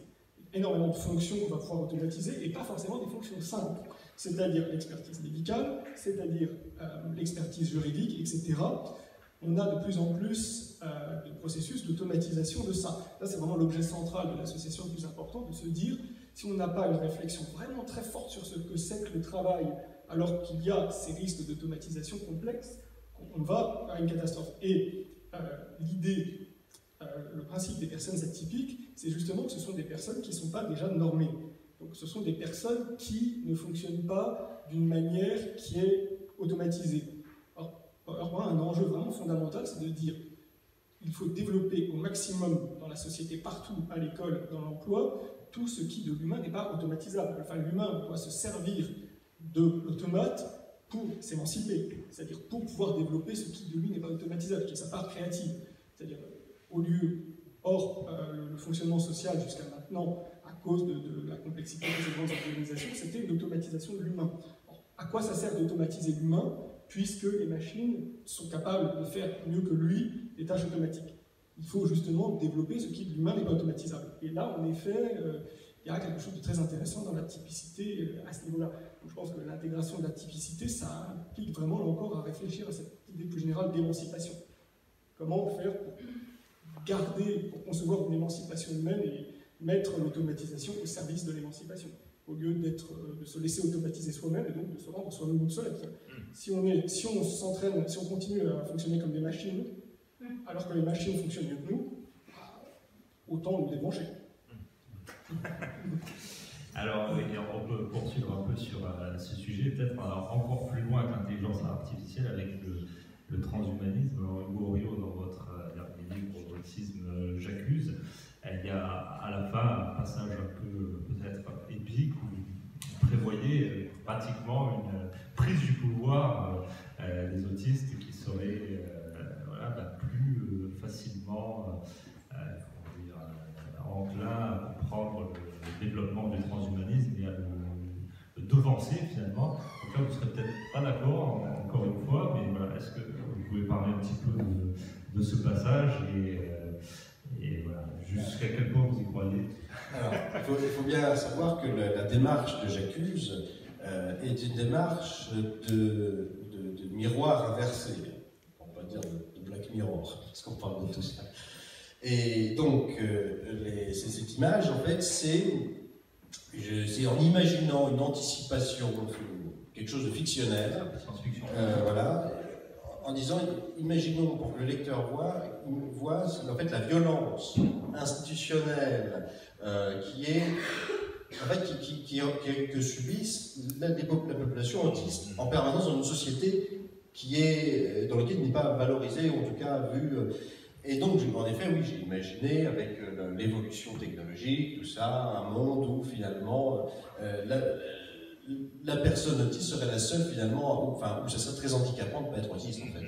Et que par contre, appartenir à d'autres spécificités, en tout cas de ne pas être autiste serait extrêmement, serait extrêmement voilà, handicapant. Il faut savoir que le livre est écrit dans un contexte où de nombreux courants s'affrontent dans la science sur la question de l'autisme. De nombreux courants. Donc vous avez, je dirais alors, pour schématiser, deux grands courants qui sont chacun très, très soutenus, parce qu'ils représentent beaucoup d'argent, beaucoup d'intérêts sont en jeu.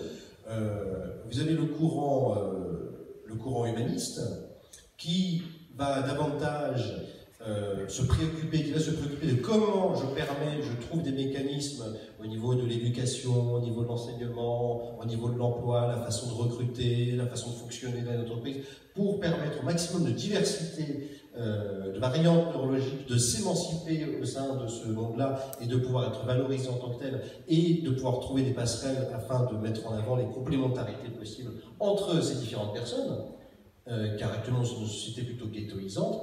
Et donc ça c'est le courant que je qualifierais d'humaniste.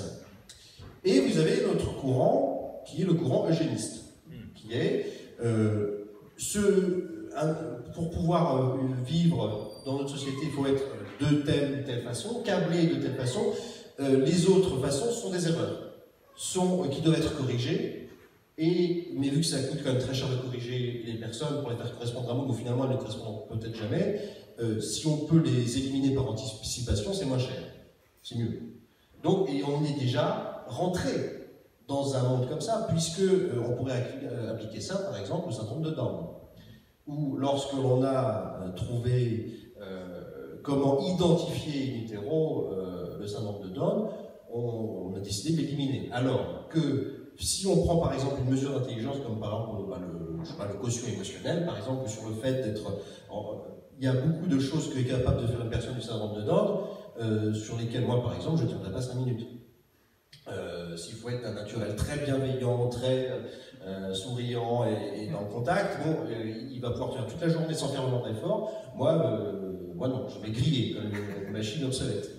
Et donc, évidemment, la population autiste, c'est en permanence, quand on entend la façon dont la question est parfois appréhendée, qu'elle est la prochaine sur la liste. Et donc, la provocation que j'ai faite en y mêlant le transhumanisme, en allant très très loin, c'est finalement une réponse, un miroir inversé, en disant, imaginez un monde où l'eugénisme serait du côté de l'autisme. On ne le tolérerait pas. Or, la population autiste subit ça tous les jours en tant que minorité. Donc c'est une réflexion sur, oui, qu'est-ce que c'est que d'être une minorité? Qu'est-ce que c'est? Dans quelle direction, de quel monde voulons-nous? Finalement, un monde de suprématie non autistique, ou un monde de suprématie autiste, apparemment ça choque. Or, un monde où on est sur une suprématie non-autiste, neurotypique, pour parler dans le jargon, ça ne choque personne parce qu'il y a une entente plus ou moins majoritaire.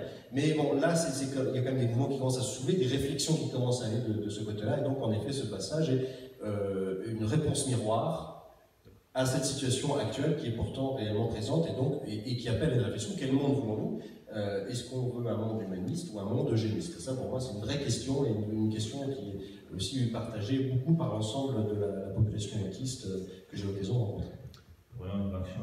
Non, là, je suis d'accord sur l'intérêt d'avoir des expériences de pensée, des fictions sur ça, d'autant que dans le plan autisme et dans la partie recherche, cette question de l'approche vraiment, non pas simplement médicale, mais génétique, de l'approche éducative était extrêmement là. C'est intéressant d'ailleurs toute cette concertation pour le plan autisme, parce que superficiellement, il y a des enjeux qui sont toujours les mêmes depuis 10 ans, psychanalyse ou pas psychanalyse, etc. Mais c'était des enjeux dont beaucoup de gens parlaient à l'extérieur, sur lesquels les gens faisaient semblant de s'engueuler.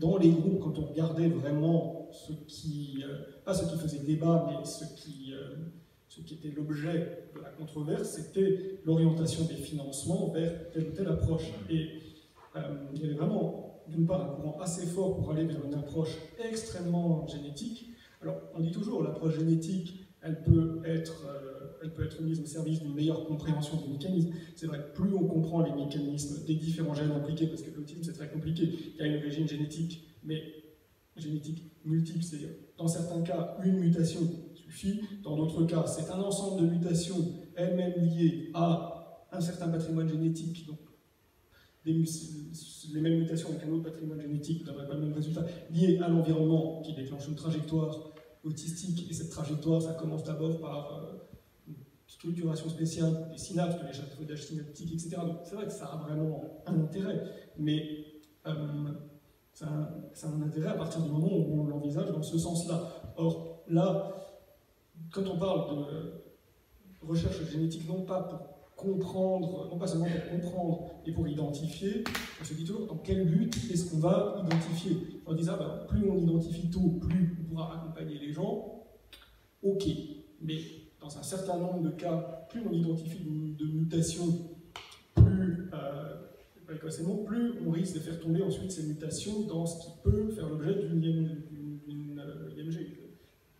Alors, avec d'ailleurs un enjeu, je ne sais pas un enjeu, mais une question un peu éthique, philosophique supplémentaire, dans l'autisme, à quelques très rares exceptions près, il n'y a ni causalité ni corrélation par rapport à certaines mutations. C'est-à-dire, vous pouvez dire qu'un ensemble de mutations a de fortes chances d'être associé à une trajectoire autistique, mais c'est pas sûr. Donc, quel est exactement le sens dans ce cas de la base génétique? Ce n'est pas de la causalité, c'est une condition parmi d'autres. Donc, tout ça pour dire que l'enjeu, la recherche génétique a tendance à occulter tout ça, et en occultant tout ça, elle ouvre sans forcément le faire exprès la voie à quelque chose qui pourrait être de l'eugénisme.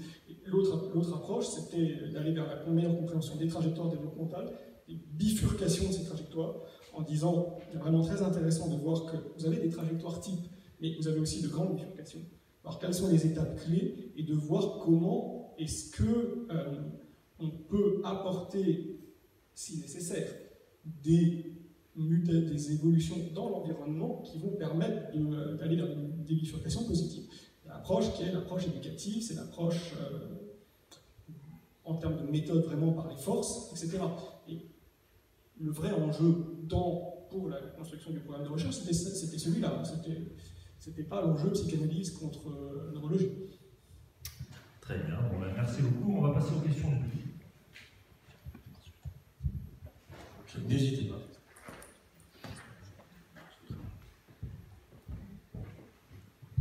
Bonjour, je crois que j'ai deux questions.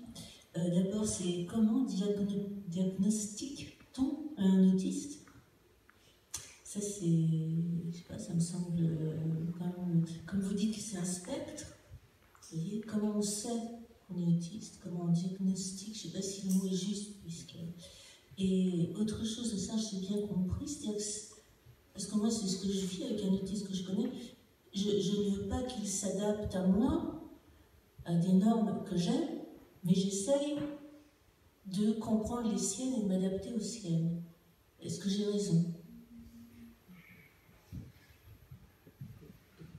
Est-ce que ça fonctionne? C'est bon.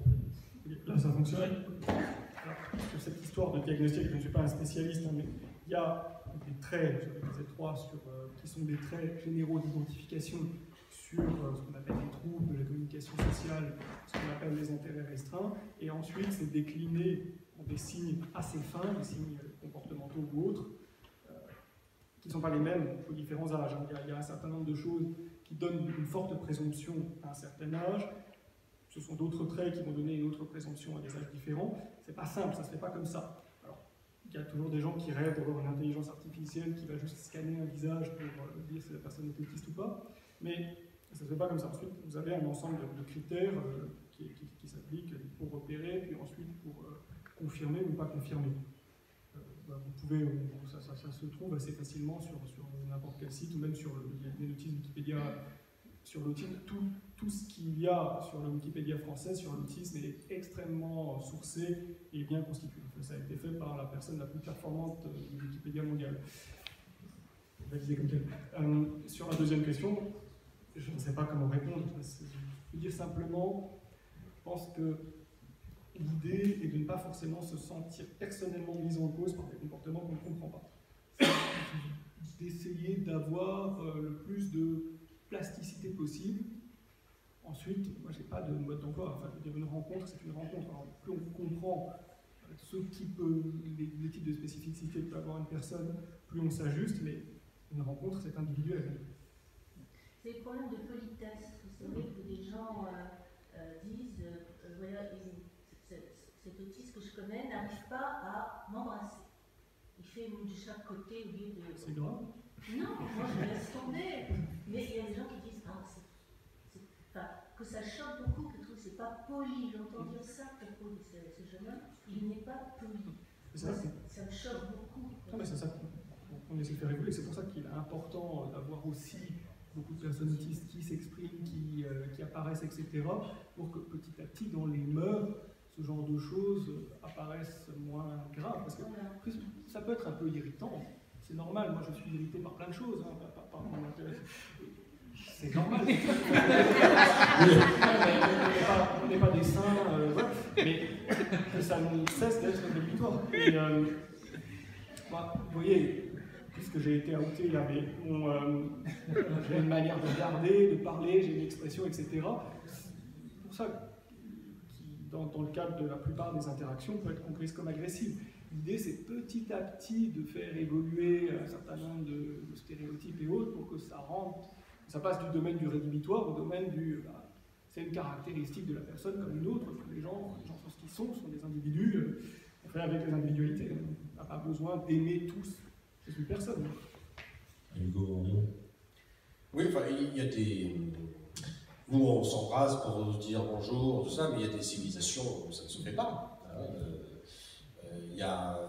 Donc peut-être qu'il faut aussi un petit peu remettre en question, sensibiliser l'entourage aussi, parce que souvent le degré d'émancipation et de prétention d'accès à ce qu'on pourrait appeler le bonheur, le bien-être, dépend, particulièrement pour les personnes de minorité cognitive, comme les autistes, de la tolérance et la bienveillance d'un entourage et de l'ouverture d'esprit de ce même entourage. Je ne crois pas que le fait de lui apprendre à embrasser quoi qu'il arrive soit vraiment la solution pour qu'il s'épanouisse. J'aurais plutôt tendance à dire de valoriser les points où il va être plus fort, où il va avoir plus d'appétence et de compétences naturelles, de prédisposition naturelle que le commun des mortels. Et que c'est ça peut-être la clé qui peut lui permettre d'avoir finalement une position sociétale qui va lui permettre d'avoir une existence beaucoup plus harmonieuse au niveau sociétal. J'aurais plus tendance à dire ça, plutôt qu'essayer de le conformer à tout prix à quelque chose. En fait, comme si c'était un japonais, qui ne serait pas vexé, si c'était une personne qui serait vexée, si c'était un japonais, limite c'est le japonais qui serait vexé que vous essayiez de l'embrasser.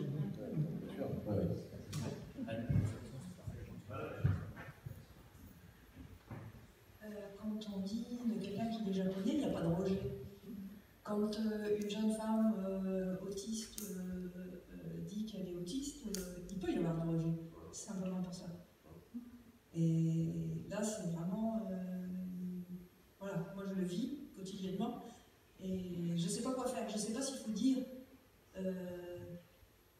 est-ce que ma fille veut dire qu'elle est autiste ou est-ce qu'elle doit le cacher? Parce que sinon, il y a un rejet, il y a vraiment un rejet. Ça dépend de l'environnement.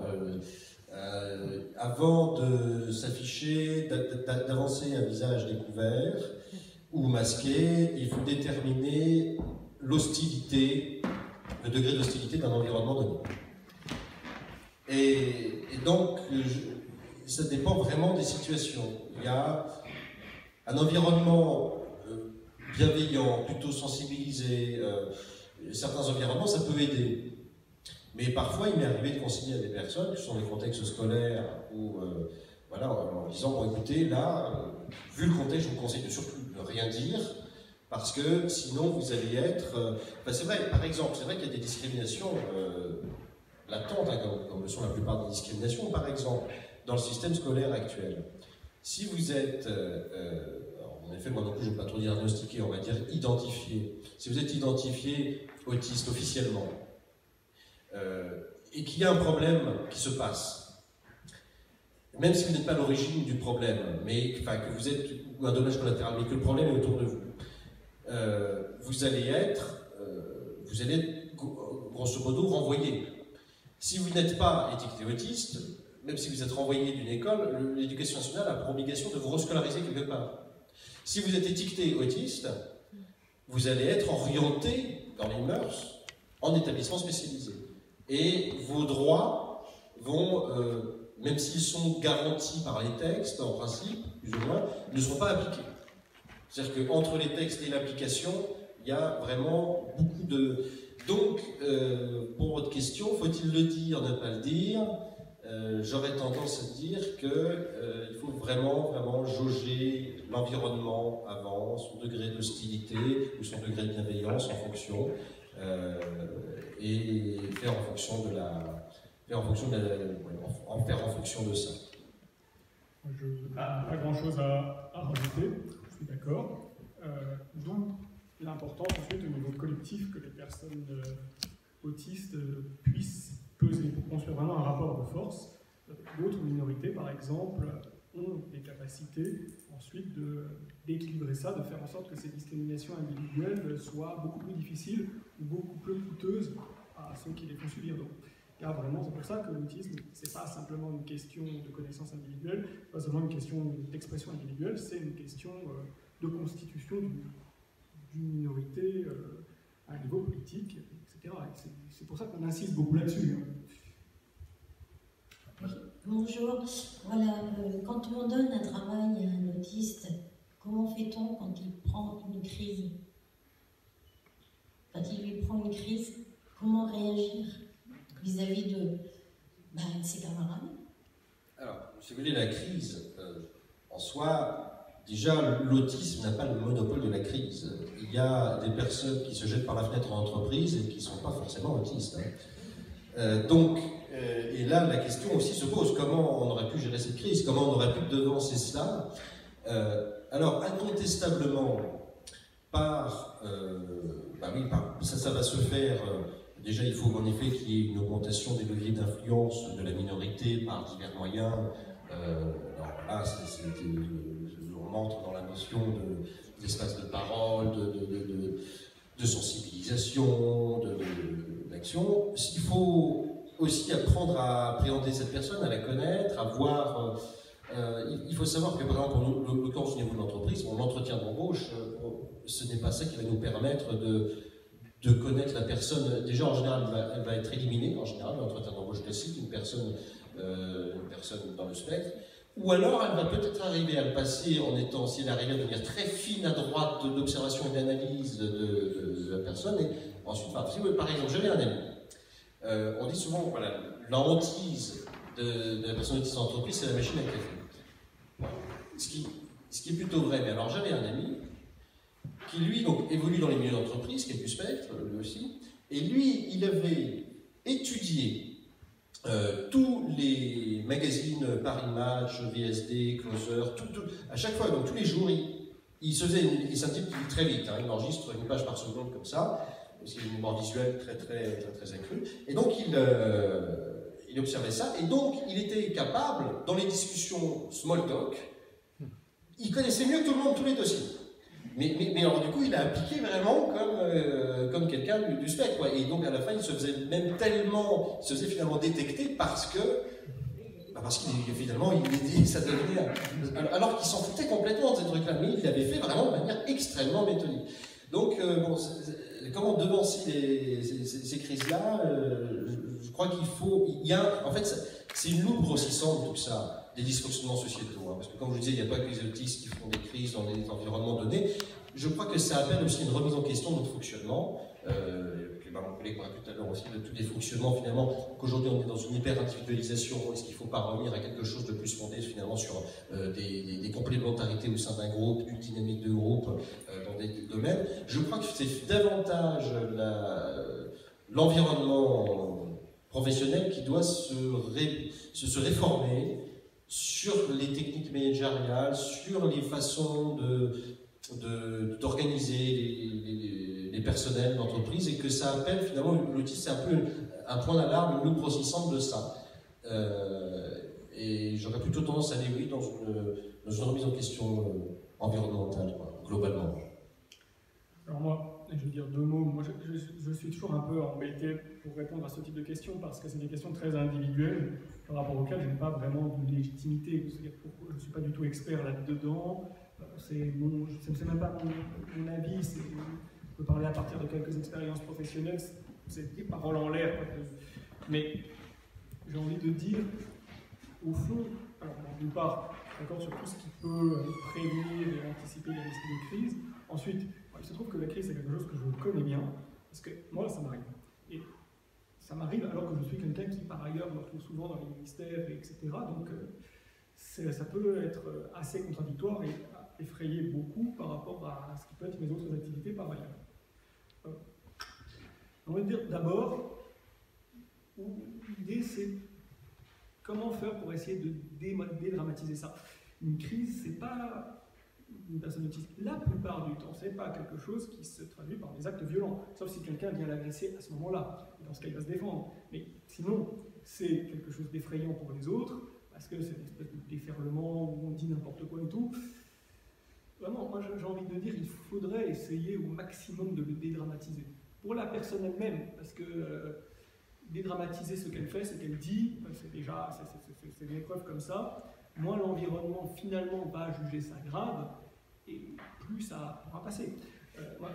Il se trouve là aussi, il m'est arrivé dans mes différents voyages ou autres d'aller ne serait-ce qu'en Russie, dans des environnements dans lesquels, j'ai envie de dire, l'expression de l'émotion brusque et violente est beaucoup moins censurée qu'ici. Dans ce genre d'environnement-là, une crise va laisser beaucoup moins de traces. À la limite, ici, ça va laisser des traces dans l'immédiat parce que ça peut se tourner à une bagarre, mais c'est oublié le lendemain. Pourquoi est-ce qu'ici, c'est un marqueur tellement indélébile? C'est à questionner. J'ai envie d'essayer de pousser dans ce sens-là, mais ensuite, vraiment, c'est un peu les paroles de bistrot du comptoir. Bonjour. Alors, c'est plus facile pour moi, en fait, de lire ce que j'ai écrit. Désolée, ça va pas être trop long. En fait, c'est écrit parce que je parle aussi au nom de mes camarades qui n'ont pas pu venir aujourd'hui et qui sont comme moi neurodivergents. Donc voilà, ce sera pas très long, promis. Alors, Monsieur Orion, je me permets de vous interpeller en tant que neurodivergente. En plus d'être une figure emblématique de la communauté autistique depuis des années, vous êtes à présent parrain d'En Marche Inclusion. À ce stade-là, vous me voyez peut-être venir. Je ne vous questionnerai pas sur votre position, face au désengagement d'En Marche pour les enfants handicapés. Je laisse cela à François Ruffin. Je souhaite vous parler en tant qu'adulte neurodivergente, vivant sous le seuil de pauvreté. Je suis suivie au CRA depuis des années, plus de 10 ans. Mon enfance est jalonnée par les suivis de psychomotriciens, orthophonistes et psy en tout genre. Le parcours typique, incluant les aménagements scolaires, mais aussi les aménagements quotidiens. Mais surtout les moments douloureux et difficiles quand on craque, parce qu'on finit toujours par craquer dans une société inadaptée et autismophobe. À 27 ans, je suis sans diag. Oui, sans solution proposée, je n'ai rien. Nous sommes de nombreux et nombreuses personnes neurodivergentes, sans diagnostic, laissées à l'abandon en France. À Amiens, je suis la seule de mon collectif à faire la démarche du diagnostic et à ne rien lâcher pour faire respecter mes droits. Que comptez-vous faire pour rendre plus accessible, sans distinction de moyens, le diagnostic?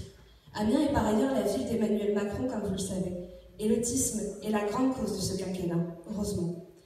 Ceci est un appel à l'aide de la part d'une de vos pères qui vit à Amiens. Et je n'en peux plus de voir mes camarades tomber dans une très grande précarité et fatalement dans la dépression. Vous connaissez les chiffres sur l'espérance de vie et le taux de suicide chez les personnes autistes.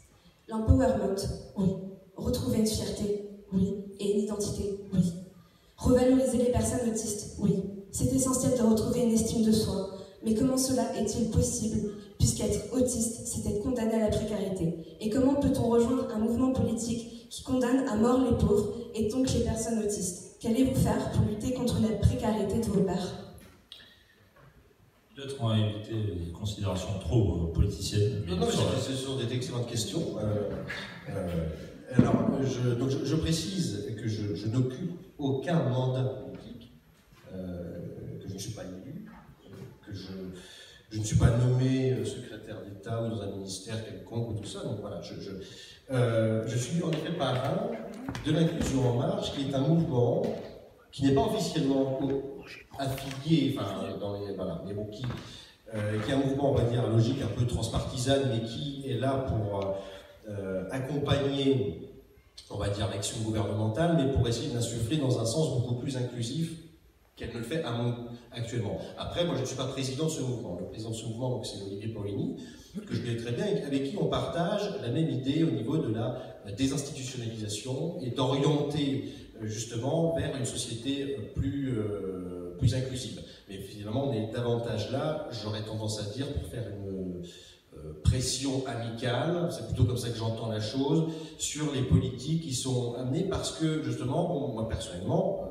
là je vais plutôt parler en mon nom, plutôt qu'en mouvement de l'Inclusion en marche, je ne suis pas le président de mon parrain, au niveau mon discours est davantage actuellement, il est beaucoup plus reçu, j'en rencontre beaucoup plus d'écho du côté de la Commission européenne. Autant au niveau national, c'est vrai qu'il y a une situation qui s'est enquistée avec des organismes qui sont là depuis l'après-guerre, certains depuis les années 60, qui pèsent beaucoup sur les débats, qui veulent orienter les budgets vers des systèmes ghettoisants, en effet, qui entraînent de la précarité. Alors j'étais très heureux que l'autisme devienne un sujet de quinquennat, un sujet que c'était là une occasion unique de commencer à faire quelque chose.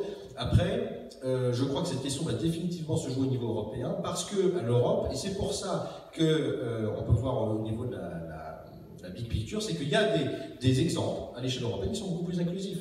Comme par exemple en Italie, au niveau de l'école, où vous avez pas un seul autiste et bien plus autiste qui n'est pas scolarisé, par exemple. Et ça amène vers beaucoup moins de chances de se retrouver dans une situation de précarité à l'âge adulte, car vous avez été à l'école, vous avez un enseignement et vous n'êtes pas exclu dans votre garage. Donc au niveau de l'Europe, il y a beaucoup plus de possibilités, selon moi, d'agir, de créer des leviers et qui vont permettre d'orienter la France vers quelque chose, vers une politique plus inclusive. Et c'est vrai que l'inclusion en marche, j'ai accepté de parler de ce mouvement aussi, parce que, justement parce que je crois beaucoup que les défis de demain se jouent vraiment au niveau de l'Europe, c'est que ça reste même si on n'est pas forcément d'accord avec tout, avec certaines subtilités, avec certains points très précis d'accrochage, le seul parti pro-européen par rapport à l'ensemble de la scène politique aujourd'hui, où il y a eu quand même beaucoup de séisme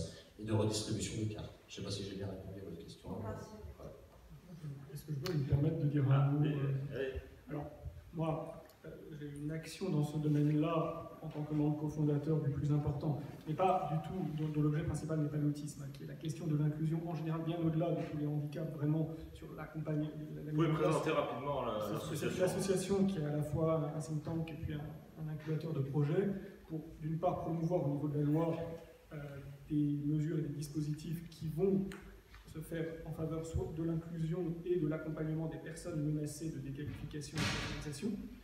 C'est très très vaste. On a travaillé sur l'ubérisation, on a travaillé sur la transmission de la culture scientifique, on travaille sur l'inclusion scolaire, etc. etc.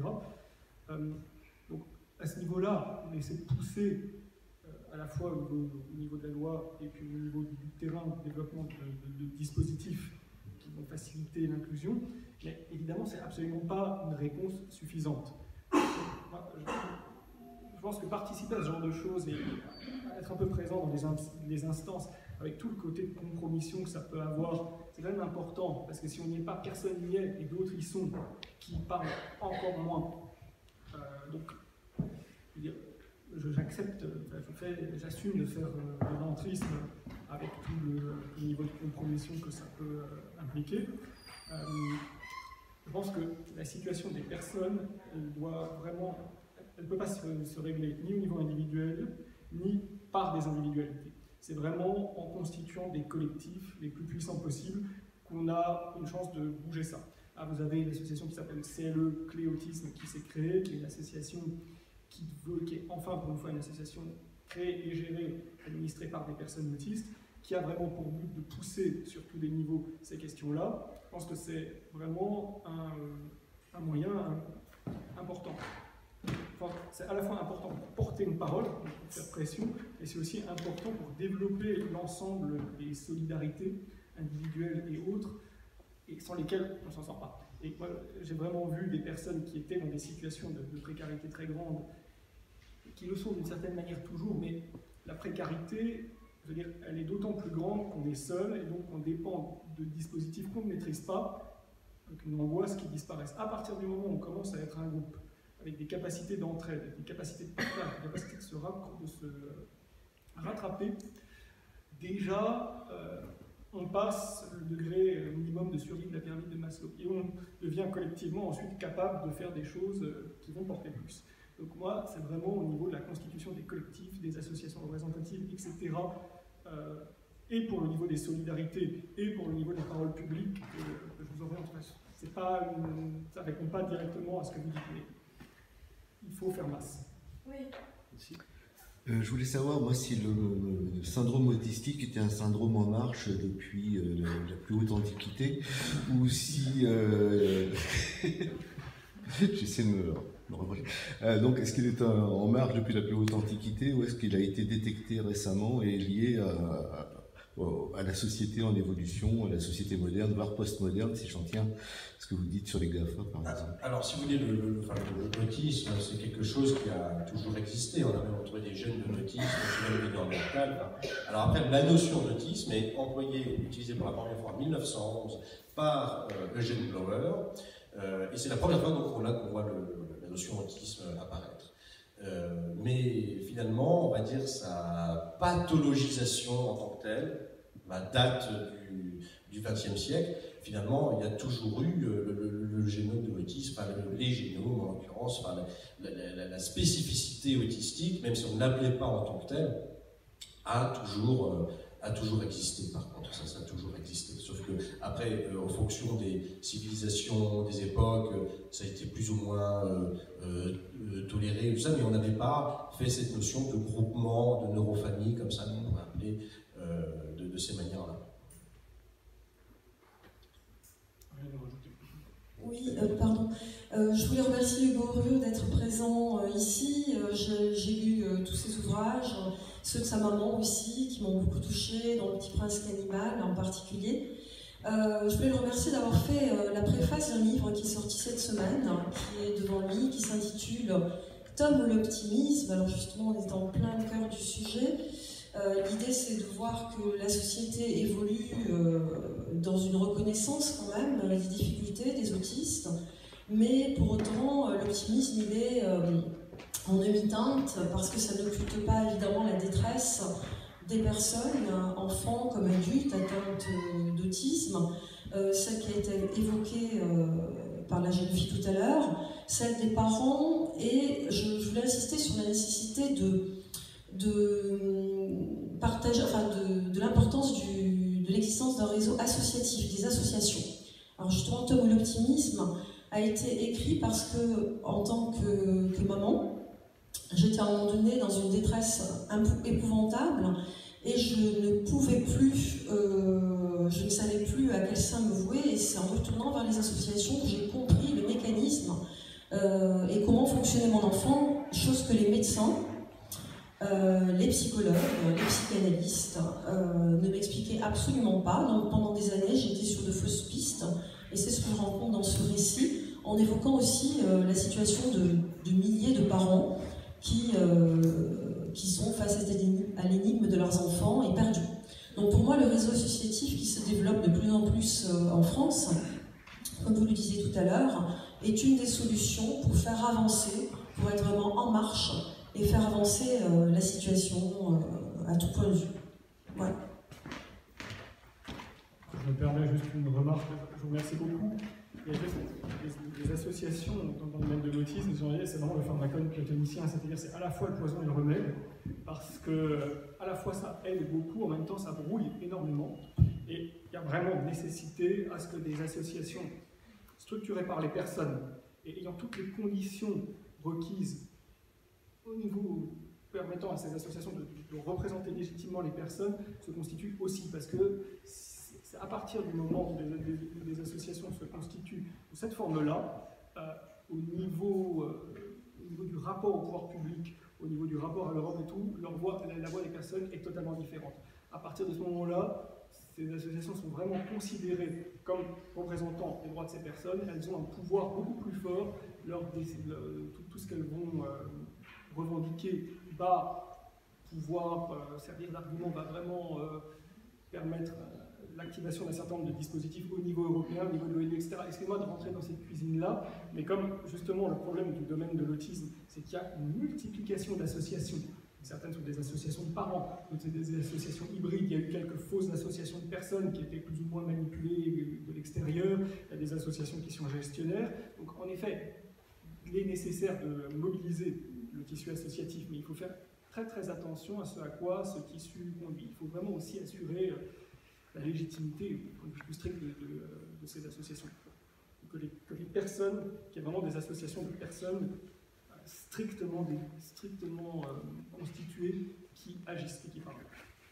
Justement, pour revenir aux associations, en tant que présidente de l'association ASPI, Autisme, Asperger, Solidarité Picardie, une association qui existe depuis 6 ans maintenant, qui accueille une trentaine de jeunes et autant de familles. Une association à laquelle appartient d'ailleurs la maman qui vient de publier ce livre. Je peux témoigner du fait que lorsque les familles s'adressent à nous, nous avons le sentiment d'être une réelle bouée de secours. Ce sont des familles que nous accueillons dans une immense détresse, qui ont souvent frappé à bien des portes sans qu'aucune ne s'ouvre. Peut-être que depuis quelques mois, une petite année, les choses évoluent. Mais au fil de ces 5-6 dernières années, nous avons vu arriver des familles et des jeunes dans des situations absolument épouvantables, anormales. Ces jeunes sont des citoyens, comme tout citoyen dans notre pays, qui devraient être pris en charge à la mesure de leurs besoins, avec des financements à la hauteur, ce qui n'est pas le cas. Dans l'association, nous proposons notamment des ateliers d'habileté sociale. Nous finançons aux 3/4 ces ateliers en allant chercher à l'arrache, on peut le dire, des subventions que nous donnent des donateurs bienveillants. 3/4 donc sont financés de cette manière, et le dernier quart est financé par les familles. Donc je veux dire que tout cela est absolument anormal, que tout cela doit changer dans notre pays d'une manière ou d'une autre, et que si les familles entre elles ne s'organisent pas, on peut se demander effectivement que va être l'avenir de nos enfants. Parce que vous parliez tout à l'heure du problème de la scolarité, alors peu à peu les choses évoluent avec désormais la possibilité pour les jeunes autistes de bénéficier d'un AVS. Tout cela est récent, parce que les jeunes qui ont aujourd'hui 25 ans, qui ont été diagnostiqués très tardivement, qui ont été déscolarisés parce que les AVS n'existaient pas. Ces jeunes-là sont restés sur le bord du chemin. Donc aujourd'hui, d'un point de vue scolaire, les choses évoluent. Mais du point de vue de l'insertion professionnelle, c'est une question qui reste entière en France, parce qu'ils le savent, j'ai eu l'occasion d'en discuter avec eux, les Cap Emploi, Pôle Emploi, Mission sociale, Mission locale et autres, reconnaissent ne pas être en situation de pouvoir accompagner ces jeunes avec le profil qui est le leur, en tout cas les accompagner de manière cohérente, de manière individuelle, et pour qu'au final ces jeunes puissent s'insérer comme ils le méritent. Une réaction, on sera la dernière, après on va passer. Oui, alors après là je ne peux pas trop vous en parler parce que ça relève un peu du secret industriel, mais je suis en train, avec divers partenaires, notamment des fondations, des partenaires privés, en train, et au niveau européen, d'élaborer des formations pour des métiers adressés, nous allons nous adresser à un public d'adultes autistes, donc entre 18 et 30 ans, sur cet échantillon-là, pour les former à des métiers, et donc où évidemment, il ne sera absolument pas abordé la question du diplôme, nous serons axés uniquement sur la compétence, et il y aura tout un suivi en entreprise. Bon, là, je ne peux pas vous en dire plus et vous dire quels sont les partenaires impliqués, mais tout cela sera, nous allons démarrer de manière effective en janvier 2019. Je vais très brièvement aller dans le même sens. D'une part, c'est important de travailler vraiment là où se trouve la fabrique. Par exemple, là, vous avez le grand plan d'investissement dans les compétences qui a 15 milliards sur 5 ans, de travailler vraiment pour proposer des dispositifs à ce niveau-là qui permettent d'identifier des compétences atypiques, des structures de compétences spéciales. Donc c'est très important de mettre en place des dispositifs à ce niveau-là. Mais je reviens toujours à l'autre aspect, il faut aussi prendre le problème vraiment à la racine. C'est-à-dire, le problème à la racine, ce ne sont pas tous les dispositifs d'insertion, ce ne sont pas tous les dispositifs de financement, c'est constitutionnellement comment faire en sorte qu'on assure, qu'on garantisse les droits des personnes. Parce qu'à partir du moment où il y a toute cette garantie-là, à partir du moment où cette problématique-là est vraiment prise en compte, les mécanismes d'obligation sont beaucoup plus forts. Sinon, on court toujours derrière en cherchant des miettes. Voilà, ce sera le mot de la fin. Merci à toutes et à tous pour votre attention. Et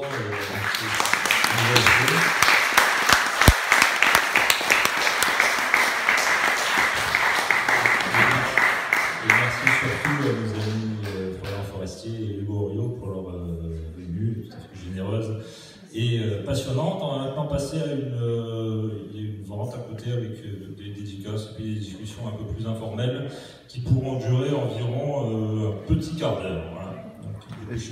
Est-ce qu'en 2019, il y aura encore des conférences comme celle-ci? Ça, on verra. Ouais, on verra. Oui.